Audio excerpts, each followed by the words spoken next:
Hello everyone and welcome to the program Talk Sport here on Global Television. I am Samuel Odi. Many thanks for joining on today's edition of the program as we're looking to talk sports. Talking sport is what we do here, and we'll be capturing almost every sporting activities. We saw yesterday the Carabao Cup, Arsenal snatching a very 5-minute win, Havertz finding the back of the net towards the end of the game between Chelsea and Arsenal, which is sad for me as a Chelsea fan, but it's football, anything happens. So I'll be saying I'm talking about the Lagos City Marathon, which is 10 days away, and race collection kits has begun already, and this is just to show that preparation is on the way and everything needs to be in place before all of the activities happen. We saw in Barcelona in the Carabao Cup, where Barcelona were victorious last night, winning 2-0 away from home, as well as we saw other actions too in the Serie A, as well as AC Milan having football match that they played, winning away from home 3-0. We saw other actions as well in the NBA, and Stephen Curry, LeBron James and Kevin Durant. These three individuals have been drawn up on the same team for the 2026 All-Star Weekend, which will be coming up on the 25th, on the 15th of February. We'll be seeing the auction, and this will be happening in Los Angeles, that's Las Vegas, I beg your pardon. So we'll have those conversations as well. So let me bring you up to speed with what's set to happen in Lagos State, as Lagos 10 days to go ahead of Lagos City Marathon collection for the race has begun with just 10 days to the 11th Access Bank Lagos City Marathon. Attention now turns to one of the most important pre-race activities, which is race kits collections. All registered runners are expected to collect their race kits from February 9 to February 13th between 9 a.m. and 5 p.m. daily. The designated collection point is the Mola de Okoye Thompson Indoor Sporting Hall, Teslim Balogun Stadium, Surulere, Lagos. The race kits collection exercise is mandatory for all participants and will ensure athletes are fully prepared for race day. With access to officially bid the timing chips and other essential materials required to compete, as the countdown intensifies, organizers encourage runners to plan ahead, arrive early, and complete the process smoothly ahead of the February 14 race day. So that is just an update from the Lagos City Marathon conversation that is ongoing. So moving on now, Athletic Federation of Nigeria names Asabas Stephen Keshi Stadium as their camp base. The Athletic Federation of Nigeria, AFN, has selected the Stephen Keshi Stadium, Asaba, as the official camping base for home-based athletes prepared for major national international championship. The camp will serve as a launch pad for Team Nigeria's participation for a packed calendar that includes the World Relays Championship in Carbon, Botswana in May, and Senior Confederation of African Athletes CAA Championship in Accra, Ghana, the CAA Region's second Senior Championship in Dakar, Senegal, as well as the World Junior Athletic Championship in Oregon, United States.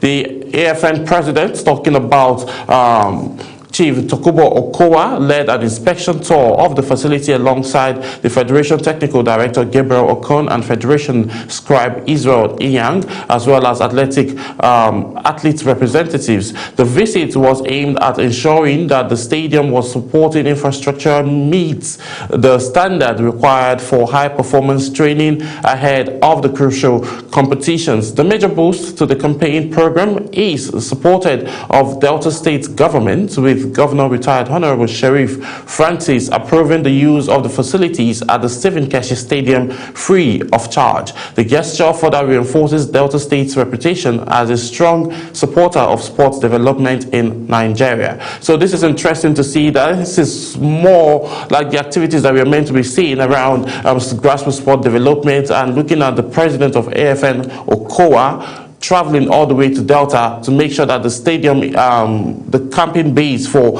home-based athletes is actually going to be hospitable to some extent for them to be able to stay comfortably and also prepare for this forthcoming event that will be happening locally and internationally as well. And kudos to the Delta State Governor for giving out all of this, the stadium out for free for these individuals to use, and this is an avenue for them to prepare properly and then get themselves more acquainted with the facilities they have there. So moving on now, Rivers named 7-man local organizing committee for the 2026 Niger Delta Games. The Attorney General and Commissioner for Justice, Rivers State, Chris Green, will lead the 7-man local organizing committee to oversee the affairs of Rivers State contingents to the 2026 Niger Delta Games in Edo State. The local organizing director of communications, Sami Winjaya,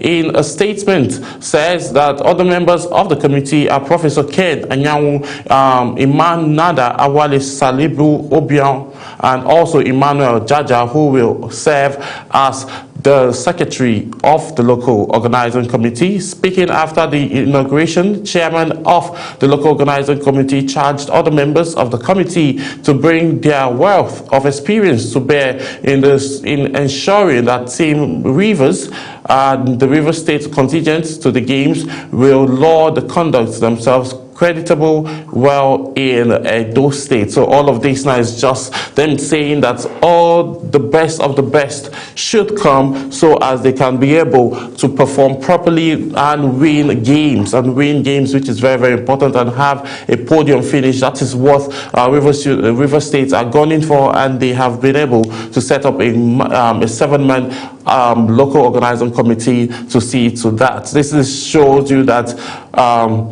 there's a high chance that this second edition is going to be better than the first edition, based on the high level of preparation and competition that we're seeing within all of these 9 states that will be represented. So moving on now, CNS Custom edge closer to MVP, to Nigerian Volleyball Federation Super Cup. The coaches of CNS, Spikers, Vipers VC, and Nigerian Customs have reflected on their team's performance as the 2025 Nigerian Volleyball Federation Super Cup gathered momentum here in Abuja.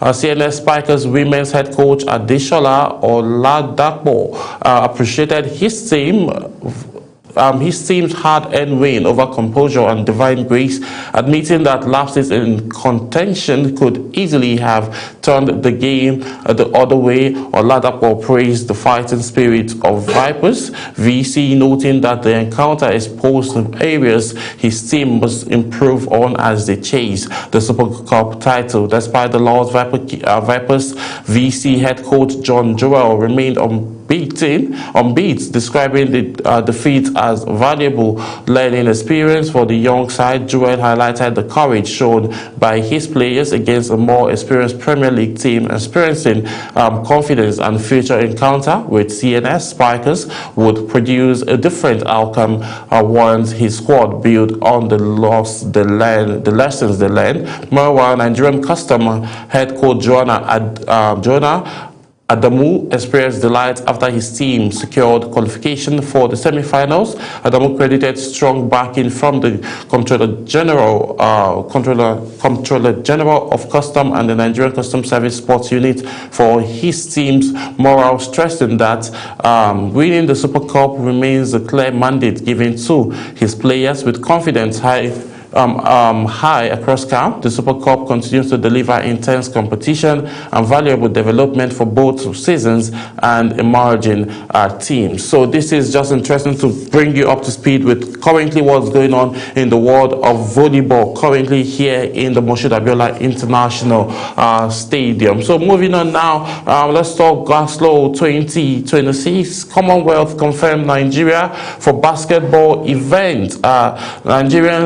Nigeria has been confirmed among the nations that will compete in the men's 3x3 basketball event at the 2026 Commonwealth Games in Glasgow.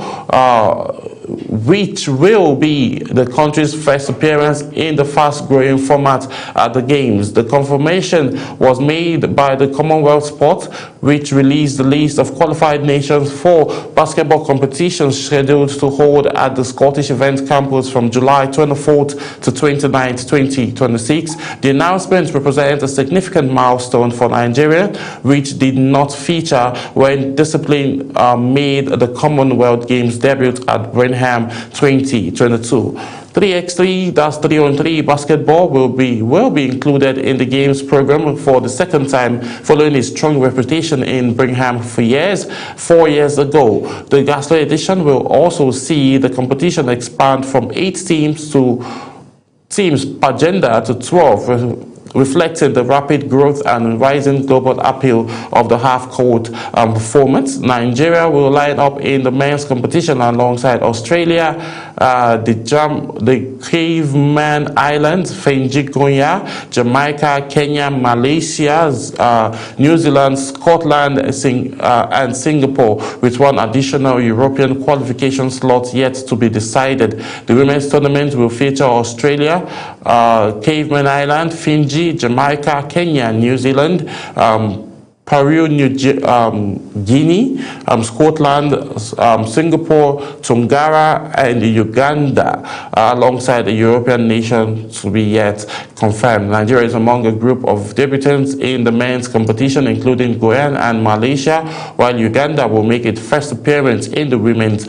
event. So looking at it now, the trajectory is moving up so fast, and first time Nigeria is getting qualification to play in the basketball competition at the Commonwealth Games for the 3-on-3 category, and then we'll see how all of this pans out. We have a lot of names, lots and lots of names, but we'll see how and who the coaches will be picking out. So moving on now, 6 stadiums picked for LA 2028 Olympic soccer matches. Organizers of the 2028 Los Angeles Olympics named 6 stadiums across the United States to set to host matches in the women's and in the men's and women's Olympic soccer tournament, expanding the competition footprint beyond Southern California.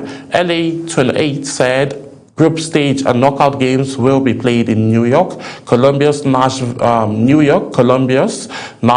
St. Louis, San Jose, and San Diego. The router made this known, saying that the venue range from an under construction New York City Football Club stadium due to be completed in the year 2027 to establish Major League Soccer grounds in Ohio, Tennessee, Mauritius,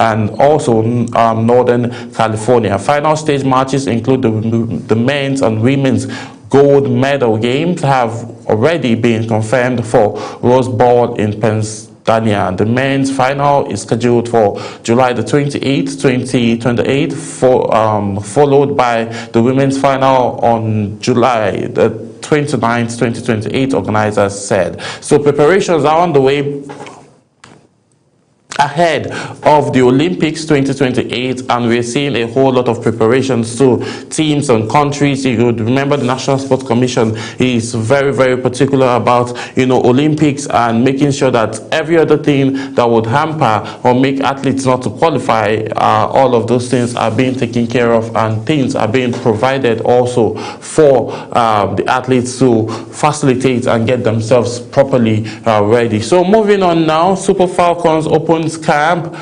February 20th for WAFCON title defense. The Super Falcons will open camp on February the 20th, 2026, as preparation intensifies for the defense of their Women's African Cup of Nations title, which they've won a record 10 times. The 10-time African champions will train in Nigeria before traveling to Abidjan for the WAFCON B Invitational Tournament involving host Cote d'Ivoire, Ghana, and Senegal. The competition will run from February 27th to March the 7th. And then we'll see the 2026 WAFCON, which also serve as a qualifying tournament for the 2027 2027 FIFA Women's World Cup in Brazil will begin on March 17th. The 4 semi-finalists will secure World Cup tickets. And also, Nigeria has been drawn in Group C alongside Zambia, Egypt, and Malawi. So that is the group that the Super Falcons have been drawn up on, and we will see how all of these will be for them as they are set to go defeat or defend rather their title. So we will see how all of this pans out for the Super Falcons, and they'll be camping in Ogun State. All of the talks around them not getting permission to camp has been, sorted out, and they'll be camping before they take off to Abidjan. Moving on now, let's talk Carabao Cup quickly. Havertz late strike seals Arsenal spot in Carabao Cup final. Arsenal booked their place in the Carabao Cup final with a 1-0 win over Chelsea at the Emirates Stadium after a scourging 90 minutes that saw few clear chances, and deadlocks was broken in the last minute of the 6 minutes of added time when super sub Kai Havertz popped up a fire home and sent the Emirates crowd into raptures. The goal sealed a 1-0 victory on the night and a 4-2 aggregate triumph, consigning Chelsea to semi-final heartbreak and sending Mikel Arteta's side through to the Wembley. The match had been a tactical chess match with both sides cautious and disciplined, but it was Havertz's late spike that ultimately decided one of English football's fairest rivalries in cup competition. Arsenal will now face their final opponent on the big stage, while Chelsea hopes of a silverware is in this campaign are dashed despite a spirited performance. With this victory, Arsenal remains unbeaten in the last 10 meetings with Chelsea in all competition, the longest of them since a 17-game run between the two teams from 1999 to 2004. Goals from Victor Gyökeres, Ben White, and Matheus Zunbedi gave them the lead going into the second leg of this action. So quickly now, let's bring you the highlights of the game that we saw between Chelsea as Arsenal, and also afterwards we'll be bringing you the highlights that we saw between Barcelona as they were victorious in their club Copa del Rey that they played yesterday, winning 2-0. But first, let's have the highlights between Arsenal and Chelsea.